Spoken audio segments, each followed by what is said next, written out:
சங்கீதம் 29ஆம் அதிகாரம். பலவான்களின் புத்திரரே, கர்த்தருக்கு மகிமையையும் வல்லமையையும் செலுத்துங்கள், கர்த்தருக்கே அதைச் செலுத்துங்கள்.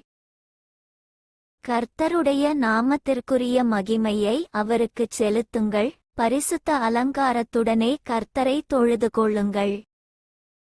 கர்த்தருடைய சத்தம் தண்ணீர்களின் மேல் தொனிக்கிறது, மகிமையுள்ள தேவன் முழங்குகிறார், கர்த்தர் திரளான தண்ணீர்களின் மேல் இருக்கிறார்.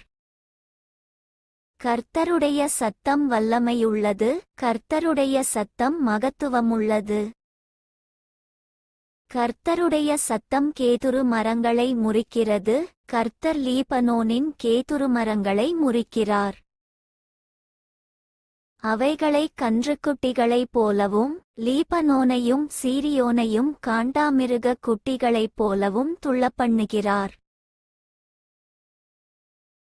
கர்த்தருடைய சத்தம் அக்கினி ஜூவாலைகளை பிளக்கும். கர்த்தருடைய சத்தம் வனாந்தரத்தை அதிரப்பண்ணும், கர்த்தர் காதேஸ் வனாந்தரத்தை அதிரப்பண்ணுகிறார். கர்த்தருடைய சத்தம் பெண்மான்களை ஈனும்படி செய்து, காடுகளை வெளியாக்கும், அவருடைய ஆலயத்தில் உள்ள யாவரும் அவருடைய மகிமையை பிரஸ்தாபிக்கிறார்கள். கர்த்தர் ஜலப்பிரவாகத்தின் மேல் உட்கார்ந்திருக்கிறார், கர்த்தர் என்றென்றைக்கும் ராஜாவாக வீற்றிருக்கிறார். கர்த்தர் தமது ஜனத்திற்கு பெலன் கொடுப்பார், கர்த்தர் தமது ஜனத்திற்குச் சமாதானம் அருளி அவர்களை ஆசீர்வதிப்பார்.